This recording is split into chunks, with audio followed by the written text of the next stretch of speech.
Magandang umaga, magandang hapon at magandang gabi po sa inyo lahat. Ito po yung lingkod, si JomarX, and today we'll be reviewing one of the very classic units. And this is one of my old units, only 1 year old. Cyma MP5. The Cyma MP5 or the MP5 is one of the well-known units in the airsoft community, in the movies, cinema, TV shows. It's very iconic. And for the Counter-Strike boys, even well known. It's using a 9mm ammo, but this one it looks different. So, anyone who sees it in the game will instantly know it. Wait. HK slap. Okay, sorry, I'm getting sidetracked. First one, quality. This is an all nylon construction. Even the trigger is nylon. The selector is metal, some metal parts. Metal charging handle, metal pins,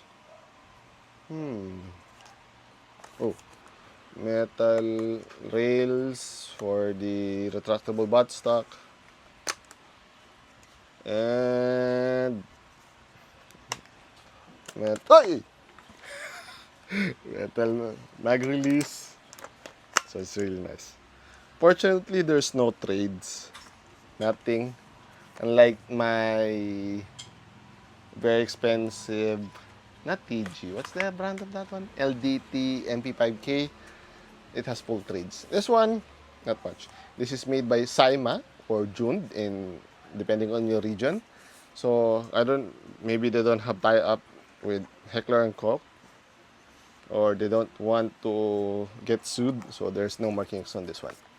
Features, the usual, say, full auto. It's ambidextrous, so that's nice. Full auto, semi, and safe. Real actual safe.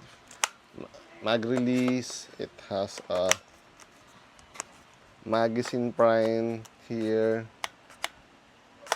but battery is disconnected, so you can see. Real multi-point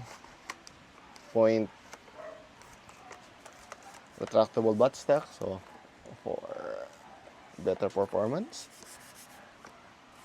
One of its cons is the battery capacity. Since this is a front layout, this is it. This is basically it. On this part. So you cannot have thick batteries. This will not fit. Even this one, I think this will also not fit. I don't remember actually. Same. Too thick. It will hit the barrel. So it's one of its cons. It has a 7.4 straight battery. It's square type. It's a parallel type battery. The two cells are basically together. So very limited. And when it comes to gel capacities, I think this is even worse than the ARP9. Where is my ARP9 magazine? I don't know where it is. Few bursts, it's gone. So, good thing I have a drum mag for this one. So, more or less, somewhat respectable capacity. Weight, very light. The MT49 is actually heavier than this one. Definitely less than 2 kilos. It's very light. When it comes to upgrades, there's the good news. This is a version 2 type gearbox, same with the Cyma M4. So, go nuts basically. It on stock units, it comes with the, what do you call that one? 460 long motor, but you can easily change it to a 480 long. So, when it comes to upgrades to the motors, it's a lot. With the version 2 type gearbox, as long as you do not upgrade it too much, it will last. It's also of nylon construction, so lots of options when it comes to upgrades. Let me remove this one. Ha! And you can, if I remember correctly, remove this part and this part, and you can have a lot of upgrades. I mean, quick change spring, it's here. So, that's nice. I can actually put the battery outside here. Or I need to design. There's actually a second revision of this one, having a full stock. I want that one, but I don't want to buy an MP5 just for the stock. So, we'll see. I think I'm just going to design it for this one in the future, whenever the time comes. I have a for the airsoft version. Oh, something to talk about. The handguard is not 100% same with the Cyma airsoft version. So something to think about. Even the stock is different. It's not 100% TM compatible. So, for example, one of my products, see, this is a adapter or here to able to use an M4 stock.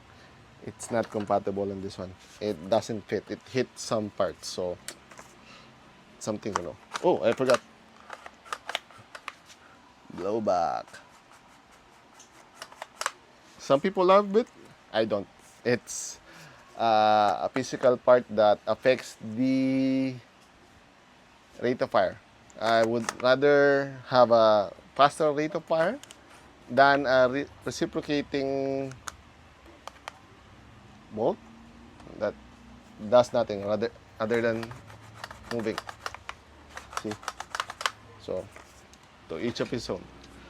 FPS, as usual, it's standard 200 FPS average depending on where you got it. And this has a thread when come out when you buy it. And it has a nice aluminum barrel, red, so I like it. So you can put stuff here. In my case, my hop up, because any gel blaster with without a hop up is severely not working well.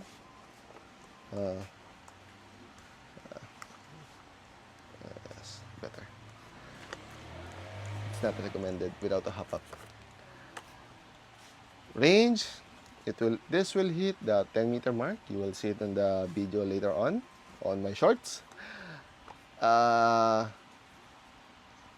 has a very short barrel, but it's longer than the ARP9, so that's a plus. Price, as far as I know, it's around 4,000 average. It fluctuates.